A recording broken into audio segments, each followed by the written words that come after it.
উচ্চতর গণিতের প্রথম অধ্যায় সেট অফ ফাংশনের এই ভিডিওতে আমরা দেখব সার্বিক ফাংশন কি। আচ্ছা, সার্বিক ফাংশনে যাওয়ার আগে এটা খুবই সহজ একটি টপিক, শুধুমাত্র উদাহরণ দিলে তুমি বুঝতে পারবা এই সার্বিক ফাংশন ব্যাপারটা। আচ্ছা, এভাবে f is a function of a into b, এভাবে যদি আমি একটা ফাংশনকে ডিনোট করি তাহলে আমরা জানি এ হচ্ছে সেই ফাংশনের ডোমেইন আর বি হচ্ছে সেই ফাংশনের কো ডোমেইন।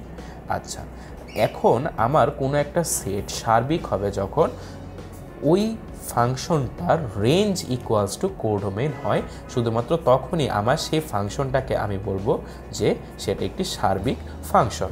একটি উদাহরণ দিই, আমাদের সেই আগের উদাহরণ, যদি y equals to x plus 3 একটা তোমার ফাংশন হয় যেখানে ডোমেইন হচ্ছে এ সেটের উপাদান 1 2 আর 3, এই 1 2 3 এর জন্য আমি জানি বি এর মান, এই ফাংশন অনুসারে বি এর মান আমি পাবো এই 4 5 আর 6, কিন্তু বি সেটের অন্তর্ভুক্ত তোমার তাহলে রেঞ্জ হচ্ছে আবার তোমার 4 5 6, এই সেটটা হচ্ছে is a subset of b, কারণ এখানে বিতে আরও অনেক উপাদান আছে, তাই আমি এটাকে বললি যে রেঞ্জ হচ্ছে বি সেটের সাবসেট।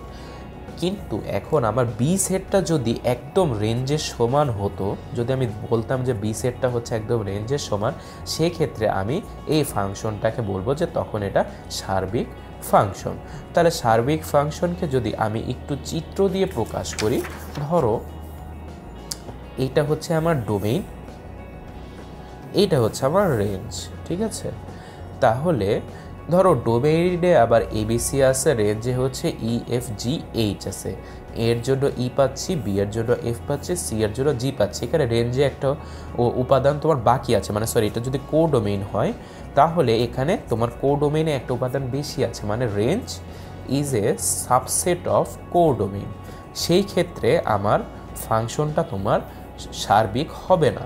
কিন্তু যদি এখানে আমার ডোমেইনে আরেকটা উপাদান ডি এর জন্য আমি পাইতাম এইচ, মানে রেঞ্জ, সেই ক্ষেত্রে রেঞ্জ ইকুয়ালস টু আমি কোডোমেইন যদি পেতাম তখন আমার এই ফাংশনটা হতো, এই ফাংশন বা এই সম্পর্কটা হতো আমার সার্বিক। এভাবে আমরা সহজেই একটা সার্বিক ফাংশনকে বুঝতে পারি যে যে ফাংশনের রেঞ্জ আর কোডোমেইন একই হবে বা সমান হবে, সেই ফাংশনকে আমরা বলবো সার্বিক ফাংশন।